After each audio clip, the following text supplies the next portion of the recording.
This morning, we have a little play to offer you that will serve to introduce our liturgy. Welcome to The Conversation. We've heard a lot of wonderful presenters at this conference.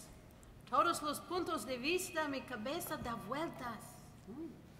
The workshops have been great too.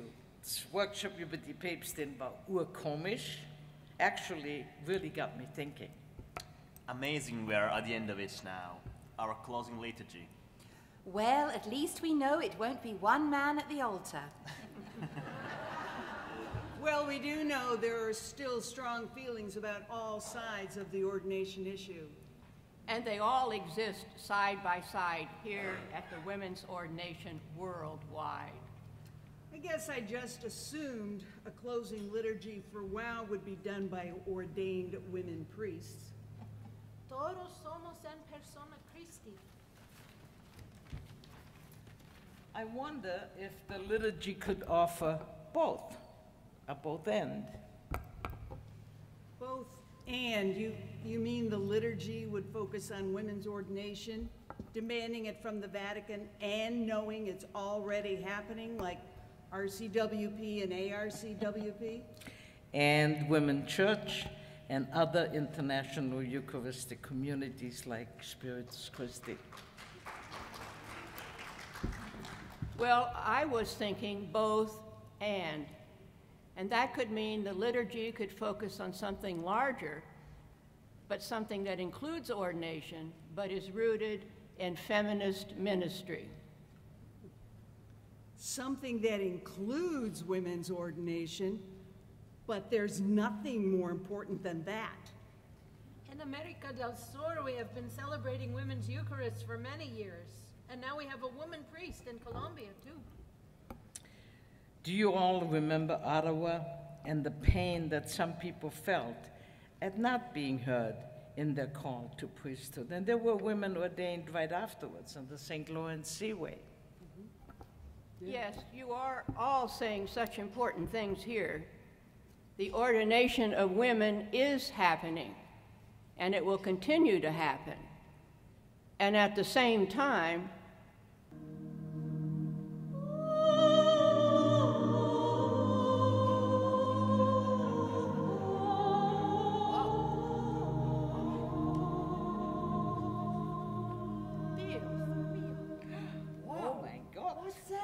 Holy shift. Seems like a power surge in the hotel. spirit surge. Yeah, maybe. You know, I'm suddenly aware that I don't know which ministry each of us is involved in. Like you, Kay, I haven't seen you since Ottawa. Sorry. Hi, thanks. I know. It's been ages. I went back to school, I did some theology, and now I'm working as a hospice spiritual care counselor. It's such a blessing. Gelegentlich komme ich dazu, mein Deutsch zu sprechen. What about you, Maria? What about your ministry? I see ministry a little differently now. Actually, being here has affirmed me in that I see my teaching at the university as en realidad mi ministerio. And yes, it is such a blessing. And your ministry, Teresa? Well, I'm a minister to crossword puzzles.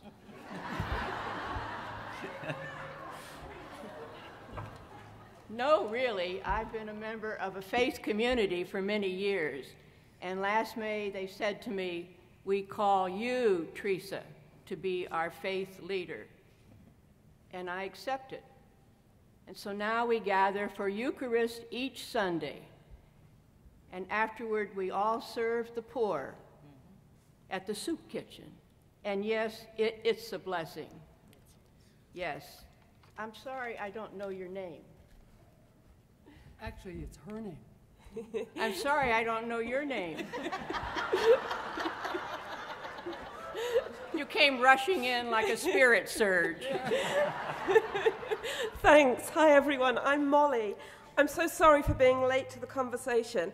It's just I had to take a phone call from someone in my congregation back home. I belong to this really traditional parish, and it's my family. I've been there so many years, and However, I've just been struggling with feeling God is calling me, might be calling me to priesthood. So I came to this conference hoping to get some clarity, and it's been quite painful. I've heard some really good talks, lots of new ideas, and maybe now I've got some new directions. I just get this feeling of peace now that I'm here, and Sophia is guiding me. Well, I thought I heard my name. I may not be Sophia, but I'm Sophie. I love this conference. The big picture for me is all about ministry, making a better world, and everything we all do fits in that category. So, besides being a teacher, my ministry for the last 2 years has been helping organise this conference.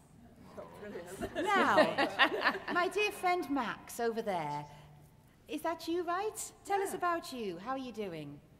I'm doing good, thanks. My ministry, I've been on the road a lot. I've been doing publicity for the Pope. That is Pope Vicky.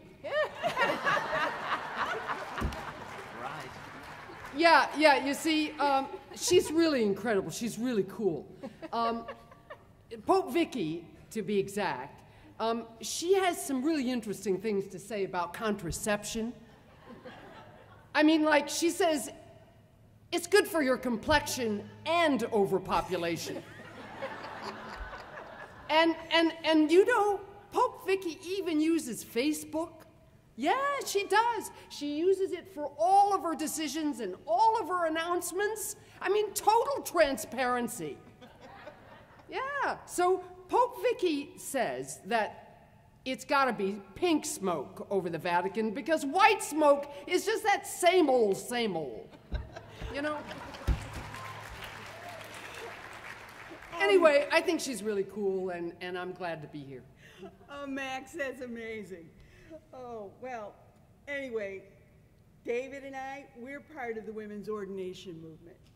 Yeah, I'm a gay man, and I was ordained in the 70s and served as a diocesan priest for 20 years. In the early 2000s, I left to live openly with my partner, Ted, and it was a real blessing.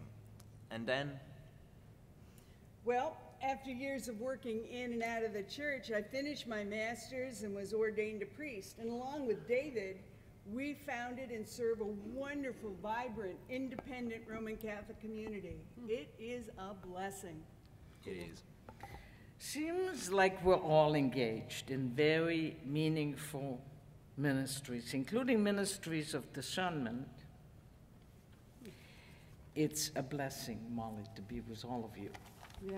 Dear sisters and brothers, we are about to begin our liturgy today that celebrates all of our ministries.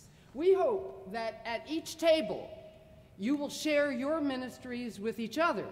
Share your name, a sentence or two about your ministry, just the way we've done up here. Oh, and when you've gone round your tables and talked to one another, please take a ribbon from your table and wait for the music.